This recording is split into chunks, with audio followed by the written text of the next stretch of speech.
नमस्कार विद्यार्थियों, स्वागत है आप सभी का एक बार फिर से आपके अपने YouTube channel V edu career में। और बिना किसी लाग लपेट के और बिना टाइम ख़राब किए मैं अपने वीडियो पर आता हूं, क्योंकि ये सब आपको पता ही है कि अगर आप चैनल पर नए हैं तो आपको चैनल सब्सक्राइब करना है, लाइक करना है, शेयर करना है। वीडियो पसंद आ रहा है तो कमेंट करना है, नहीं आ रहा तो भी कमेंट करना है। ऐसा ज़रूरी नहीं है कि अगर आपको वीडियो पसंद आ रहा हो तो ही आप कमेंट करें, तो आपको कमेंट करना ही है, चाहे आपको पसंद आए या ना आए। मतलब कहने का ये कि अगर आपको अच्छा लग रहा है तो भी आप कमेंट कर सकते हैं, नहीं लग रहा है तो भी आप कमेंट कर सकते हैं। यानी अगर आप मुझे कोई सुझाव देना चाहते हैं, जैसे कि मुझे एक मेरे स्टूडेंट ने सुझाव दिया कि मेरी जो स्पीड है, पढ़ाने का जो तरीका है वो थोड़ा स्लो है, यानी स्पीड जो है वो ज़्यादा होनी चाहिए। मैं बिल्कुल धीरे धीरे आपको एक्सप्लेन करता हूँ, समझाता हूँ। तो जिनको इसका सुझाव इसका जो सॉल्यूशन मैंने निकाला है या मुझे जो समझ में आया वो यही है कि जिसको ज़्यादा जल्दी पढ़ना है वो इस स्पीड को 1.25 करके या 1.50 करके या 1.75 करके भी पढ़ सकता है।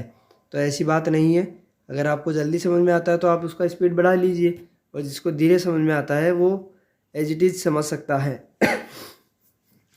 आगे अगर हम बात करें अपने इस वीडियो की, जिस चैप्टर पर हम चल रहे थे, हमारे अतीत, जिसमें हम कब, कैसे, कहाँ, ये सब चीज़ें पढ़ रहे थे। और लास्ट वीडियो में हमने जो पढ़ा वो था औपनिवेशिक क्या होता है, तो जिसके बारे में हमने जान भी लिया था कि ऐसा कोई भी देश जो किसी दूसरे देश पर किसी तरह का आर्थिक या निर्यात के महत्वपूर्ण मामलों में, यानी कुल मिलाकर के उसकी आर्थिक मामलों में अगर किसी तरह की हस्तक्षेप कर रहा है या राजनीतिक मामलों में भी अगर किसी तरह का हस्तक्षेप कर रहा है तो उसे औपनिवेशिक कहा जाता है, उसे उपनिवेश कहा जाता है। तो इस तरह से इसमें जो लास्ट वाली लाइन दी हुई आई थी उसको आप साफ साफ तौर पर देख सकते हैं कि जब एक देश पर दूसरे देश के दबदबे से इस तरह के राजनीतिक, आर्थिक, सामाजिक और सांस्कृतिक बदलाव आते हैं तो इस प्रक्रिया को औपनिवेशीकरण कहा जाता है।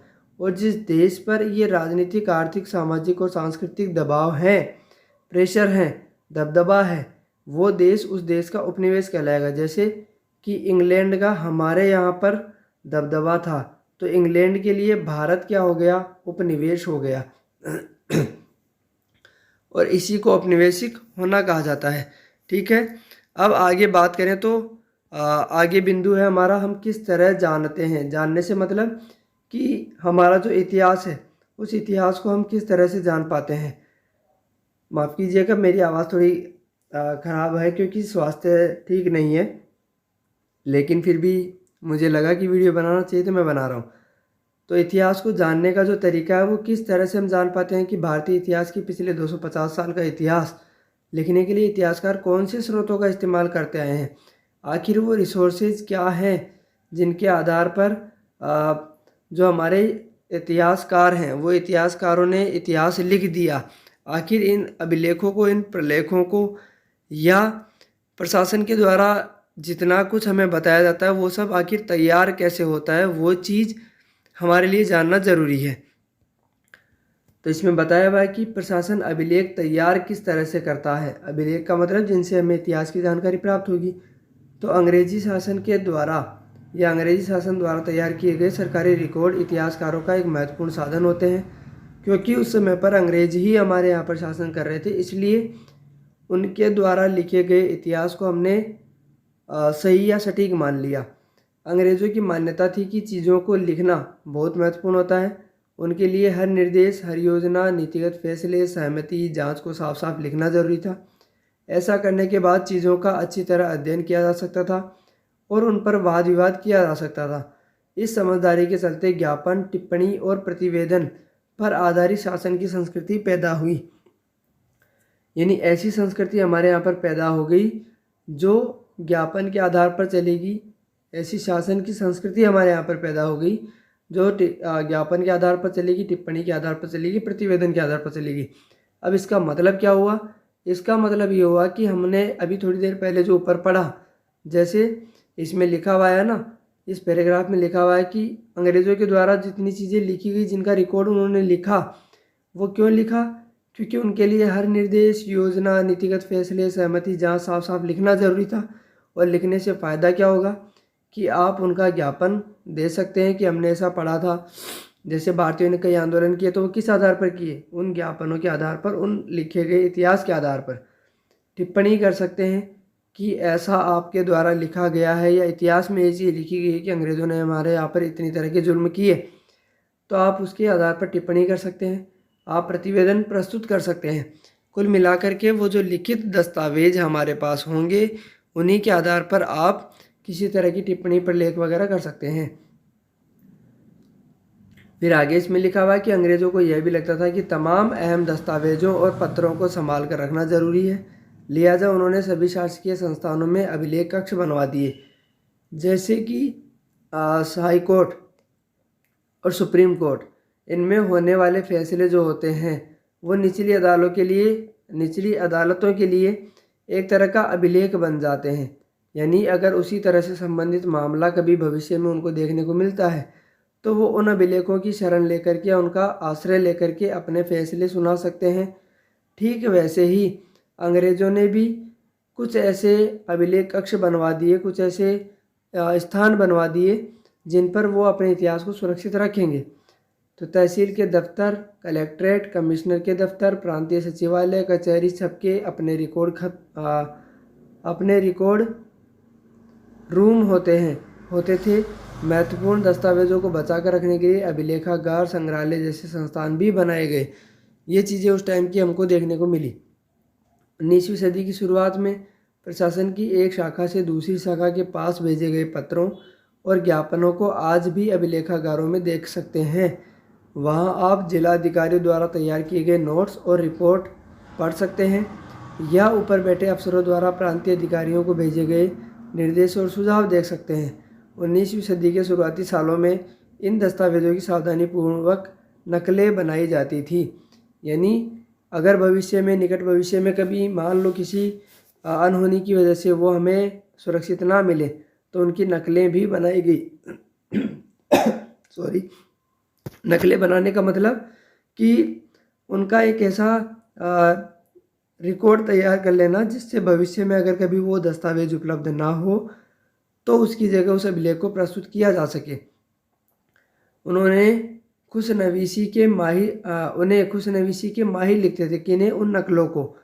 खुशनवीसी या सुलेखन वीस ऐसे लोग होते हैं जो सुंदर ढंग से लिखते हैं। तो ये आपके लिए एक प्रश्न बन सकता है कि इतिहास में खुशनवीसी शब्द या सुलेखन वीस किसको कहा गया? तो ऐसे लोगों को कहा गया जो बहुत सुंदर ढंग से चीज़ें लिखते हैं। 19वीं सदी के मध्य तक छपाई का भी कारखाना वगैरह काम शुरू हो चुका था। नीचे जो चित्र दिया गया है वो भारतीय राष्ट्रीय अभिलेखागार 1920 के दशक में जो बनाया गया उसके बारे में दिया गया है।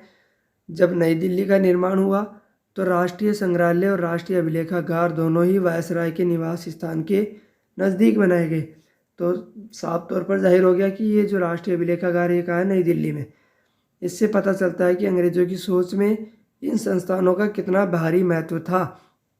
यानी वायसरॉय के निवास के नज़दीक उस इमारत का निर्माण करवाना ये अपने आप में एक महत्वपूर्ण प्रश्न है, महत्वपूर्ण बात है कि वो दस्तावेज अंग्रेज़ों के लिए महत्वपूर्ण थे, इसीलिए उन्होंने उनका निर्माण ऐसी जगहों पर करवाया या उनको ऐसी जगहों पर सुरक्षित रखने का प्रयास किया। आगे अगर हम इसमें देखें तो आगे क्या दिया हुआ है? सर्वेक्षण का बढ़ता महत्व।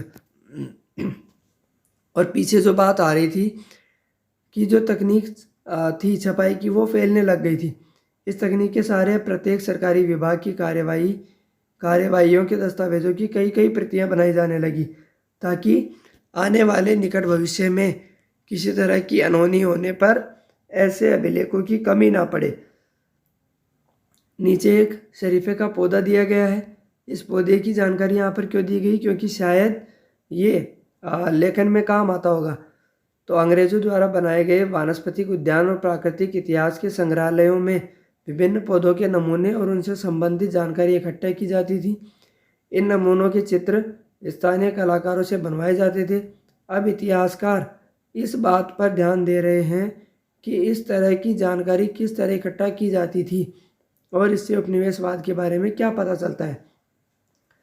यानी उन्होंने जो महत्वपूर्ण प्राकृतिक पौधों वगैरह की जानकारी जुटाई और उनको चित्र बना करके सुरक्षित रखना चाहा। आखिर वो इससे क्या साबित करना चाहते थे? जैसे ये शरीफे का पौधा है, ये शरीफे का पौधा आमतौर पर हम इसको सीताफल कहते हैं। सीताफल जो एक फल है, खाने में मीठा होता है, उसी की ये प्रतिकृति है, उसी के ये पत्ते हैं जो दीपावली की पूजा वगैरह में भी हम काम में लेते हैं। आगे दिया हुआ सर्वेक्षण का बढ़ता महत्व, कि वो जो सर्वेक्षण करवाया जाता था, अभिलेखन वगैरह करवाया जाता था, उसका महत्व, इम्पोर्टेंस क्यों बढ़ने लगी? तो औपनिवेशिक शासन के दौरान सर्वेक्षण का चलन भी महत्वपूर्ण होता गया। अंग्रेजों का विश्वास था कि किसी देश पर अच्छी तरह शासन चलाने के लिए उसको सही ढंग से जानना ज़रूरी होता है। जैसे भारत पर अगर सफल शासन करना है तो भारत के इतिहास के बारे में भी जानना पड़ेगा, यहाँ के लोग किस तरह के हैं, इनको क्या पसंद है, क्या नहीं पसंद है, यहाँ किस तरह की परंपरा चलती आई है। 19वीं सदी की शुरुआत तक पूरे देश का नक्शा तैयार करने के लिए बड़े बड़े सर्वेक्षण किए जाने लगे। गाँव में राजस्व सर्वेक्षण किए गए। इन सर्वेक्षणों में धरती की सतह, मिट्टी की गुणवत्ता, वहाँ मिलने वाले पेड़ पौधों और जीव जंतुओं तथा स्थानीय इतिहासों व फसलों का पता लगाया जाता था। अंग्रेजों की राय में किसी इलाके का शासन चलाने के लिए इन सारी बातों को जानना जरूरी था, ताकि आपको शासन चलाने में सुविधा हो जाए, ताकि आपको लोगों की भावना समझने में सुविधा हो जाए। 19वीं सदी के आखिर से हर 10 साल में जनगणना की जाने लगी। जनगणना के जरिए भारत के सभी प्रांतों में रहने वाले लोगों की संख्या, उनकी जाति, इलाके और व्यवसाय के बारे में जानकारी इकट्ठी की जाती थी। इसके अलावा वानस्पतिक सर्वेक्षण, प्राणी वैज्ञानिक सर्वेक्षण, पुरातत्वीय सर्वेक्षण, मानवशास्त्रीय सर्वेक्षण, वन सर्वेक्षण आदि कई दूसरे सर्वेक्षण भी किए जाते थे। ये सर्वेक्षण आज के ज़माने में एक तरह का सर्वे जो हम करते हैं, जैसे कई बड़ी बड़ी कंपनियां सर्वे करवा लेती हैं, ठीक उसी तरह का एक सर्वे है कि वहाँ के लोगों को क्या पसंद है, वहाँ कितनी जनसंख्या है, किस तरह की मिट्टियाँ वगैरह हैं। वहाँ अगर किसी तरह की योजना बनानी है तो मिट्टी को देख करके, वहाँ की सुख सुविधाओं को देख करके, वहाँ की कमियों को देख करके लागू की जाए, ताकि जनता का रुझान सरकार की तरफ सकारात्मक बने। अधिकृत रिकॉर्ड से क्या पता नहीं चलता, यानी अभी तक हमने ये पढ़ा कि क्या पता चलता है। अब ये पढ़ेंगे कि उन रिकॉर्ड्स के माध्यम से ऐसी कौन सी जानकारी या सूचना है जो हमें प्राप्त नहीं होती, तो उसका नेगेटिव पॉइंट क्या है। रिकॉर्ड्स के इस विशाल भंडार से हम बहुत कुछ पता लगा सकते हैं, फिर भी इस बात को नज़रअंदाज नहीं किया जा सकता कि ये सारे सरकारी रिकॉर्ड हैं। इनसे हमें यही पता चलता है कि सरकारी अफसर क्या सोचते थे, उनकी दिलचस्पी किन चीज़ों में थी और बाद के लिए वे किन चीज़ों को बचाए रखना चाहते थे। यानी कहने का मतलब ये कि जो सरकार चाहेगी वो उस मामले पर ही विचार करेगी, उसी का लेखा जोखा रखेगी। दूसरे लोग क्या महसूस करते थे, उनकी कार्यवाहियों की क्या वजह थी, इसमें मदद नहीं मिलती। यानी जनता का रवैया क्या है, दूसरे लोग सरकार के बारे में क्या सोचते हैं, जो शिक्षित वर्ग के लोग हैं वो सरकार के बारे में क्या सोचते हैं, इससे कोई मतलब नहीं। इन बातों को जानने के लिए हमें कहीं और देखना होगा। जब हम ऐसे दूसरे स्रोतों की तलाश में निकलते हैं तो उनकी भी कोई कमी नहीं रहती, लेकिन सरकारी रिकॉर्ड्स के मुकाबले उन्हें ढूंढना ज़रा मुश्किल साबित होता है। कारण जो सरकारी रिकॉर्ड्स हैं, उन सरकारी रिकॉर्ड्स को तो सरकार ने सुरक्षित करवाया, लेकिन जो दूसरे लोगों की द्वारा लिखा गया इतिहास था या कुछ जानकारियाँ थी, उनको सरकार ने सुरक्षित नहीं रखा। कारण उसमें सरकार की कमियों को भी उजागर किया गया होगा, तो सरकार ये कभी नहीं चाहेगी।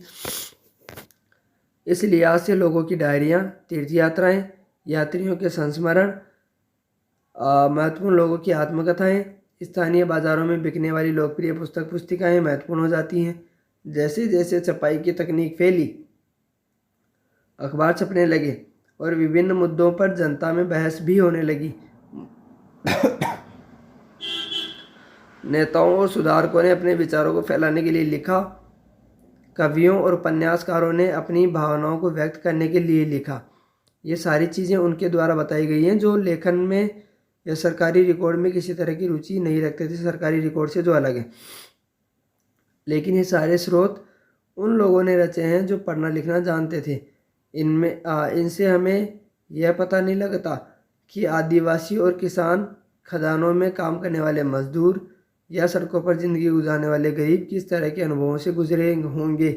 यानी जिस समय अंग्रेज शासन यहाँ पर रहा, अंग्रेजी सरकार का शासन जिस वक्त यहाँ पर रहा, ब्रिटिश सरकार का रहा, उस वक्त आम व्यक्ति की सोच क्या थी ये हमें बिल्कुल जानकारी नहीं मिल पाएगी। कारण सरकार ने अपना सरकारी जो लेखा जोखा था उसको सुरक्षित रखा, और बाकी जो छोटे मोटे लेखक थे या जो ऐसे लोग थे जो इस लेखन में रुचि रखते थे, वो भी कौन लोग हैं, वो शिक्षित लोग हैं जिन्होंने वो सब लिखा जो वो चाहते थे या जो उन्हें सही लग रहा था या उन्हें गलत लग रहा था।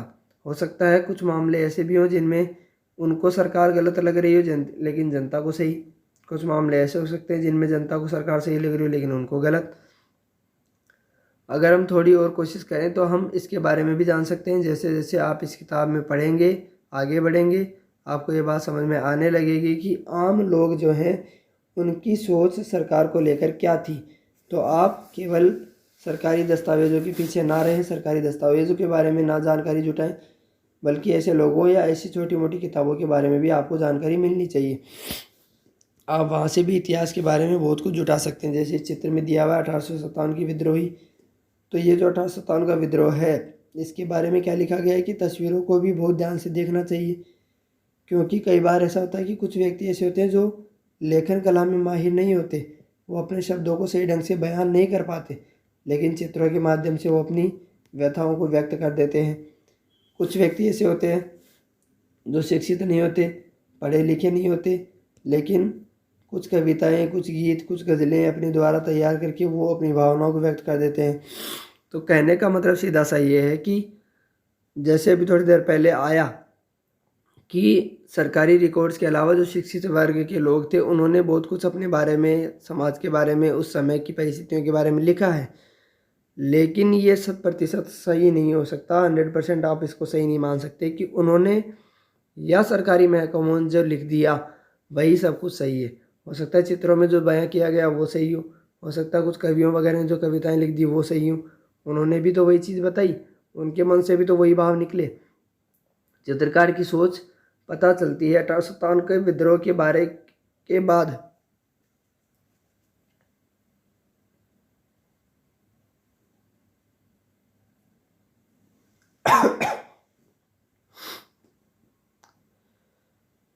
अंग्रेज़ों द्वारा तैयार की गई सचित्र पुस्तकों में यह तस्वीर कई जगह दिखाई देती है। इस तस्वीर के नीचे लिखा होता था, बागी सिपाही लूट खसोट में लगे हुए हैं। अंग्रेज़ों की नज़र में विद्रोही जनता लालची, दुष्ट और बेरहम थी। इस विद्रोह के बारे में आप अध्याय 5 में पढ़ेंगे 1857 के विद्रोह के बारे में। लेकिन फ़िलहाल यहाँ इस चित्र के माध्यम से क्या बताना चाहा है कि अंग्रेज़ों की नज़र में जो बागी सैनिक हैं, बागी सैनिक मतलब जो अंग्रेज़ सरकार की तरफ से तनख्वाह ले रहे हैं, अंग्रेज़ी सेना में थे लेकिन क्रांति में जिन्होंने अंग्रेज़ों का साथ नहीं दिया, उनको मारते पीटते हुए दिखाया गया है। और जो आम जनता है, आम लोग जो हैं, उनको लूट खसोट करते हुए दिखाया गया है कि वो लोग अंग्रेज़ी जो लोग हैं या अंग्रेज़ी सरकार जो है उसको नुकसान पहुंचाने की कोशिश कर रहे हैं। ठीक है, ऐसे इस चित्र में बंगाल में मानचित्रण और सर्वेक्षण का कार्य चल रहा है। जेम्स प्रिंसेप द्वारा बनाई गई तस्वीर है ये 1832 में। ध्यान से देखिए कि सर्वेक्षण में इस्तेमाल होने वाले सारे उपकरणों को चित्र के अगले हिस्से में दिखाया गया है। चित्रकार इस परियोजना के वैज्ञानिक स्वरूप पर खास तौर से जोर देना चाहता था। यानी यहाँ पर इस चित्र में इस जगह पर जो चित्र दिखाए गए हैं, जो वस्तुएं दिखाई गई हैं, वो क्या है, वैज्ञानिक। और इतिहासकार या चित्र बना करके साबित करने वाला या चित्र के द्वारा अपने विचार व्यक्त करने वाला जो व्यक्ति है, जेम्स प्रिंसेप। ये जेम्स प्रिंसेप क्या बताना चाहता है कि उस समय तकनीकी युग आगे बढ़ रहा था या तकनीकी युग की शुरुआत हो चुकी थी, मशीनों वगैरह का प्रयोग किया जाने लगा था आमतौर पर। ये चीज़ इसमें बताई गई है। ठीक, ऐसे ही यहाँ एक रिपोर्ट रह गई थी गृह विभाग के द्वारा भेजी गई, जिसको मैं पढ़ देता हूँ। इसमें लिखा हुआ सन 1946 में भारत की औपनिवेशिक सरकार शाही भारतीय नौसेना के जहाज़ों में सिपाहियों की बगावत को कुचलने का प्रयास कर रही थी। 1946 में भारत की औपनिवेशिक सरकार कौन सी, और शाही भारतीय नौसेना की जहाज़ों में सिपाहियों की बगावत को कुचलने का प्रयास कर रही थी। तो औपनिवेशिक सरकार कौन सी, जो ब्रिटिश सरकार है वो। और शाही सरकार कौन सी है, जो राजा महाराजाओं की रह गई है, राजा महाराजाओं के जो सैनिक है वो। उस समय विभिन्न बंदरगाहों से गृह विभाग को जो रिपोर्ट मिल रही थी उसके कुछ नमूने यहाँ पर है। जैसे बम्बई से क्या मिला, बम्बई वालों ने क्या कहा कि इस बात का इंतज़ाम कर लिया गया है कि सेना जहाज़ों और दफ्तरों पर कब्जा कर ले। शाही नौसैनिक जहाज़ अभी भी बंदरगाह से बाहर ही हैं। कराची 301 विद्रोहियों को गिरफ्तार कर लिया गया है। 1946 की ये बात हो रही है। कुछ अन्य संदेहास्पद विद्रोही भी गिरफ्तार किए गए हैं। सारे दफ्तर सैनिक निगरानी में है। विशाखापट्टनम से क्या रिपोर्ट आई कि स्थिति पूरी तरह नियंत्रण में है और कहीं हिंसा नहीं हुई है।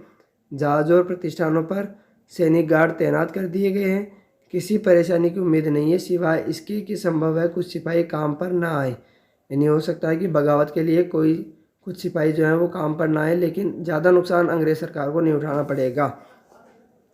इंसानों के खाने की लायक नहीं है। क्या अखबारों से देश के विभिन्न विभागों में चल रहे आंदोलनों का पता चलता है। यहाँ 1946 में हुई पुलिस की एक हड़ताल की खबर दी गई है। दिल्ली में 2000 से ज़्यादा पुलिस वालों ने बृहस्पतिवार सवेरे 1946 की बात हो रही है अपने कम वेतन और पुलिस लाइंस बावर्ची खाना क्या होता है, जहाँ पर खाना वगैरह पकाया जाता है, उस स्थान को बावर्ची खाना कहा जाता है। आने वाले घटिया भोजन के खिलाफ खाना खाने से इनकार कर दिया।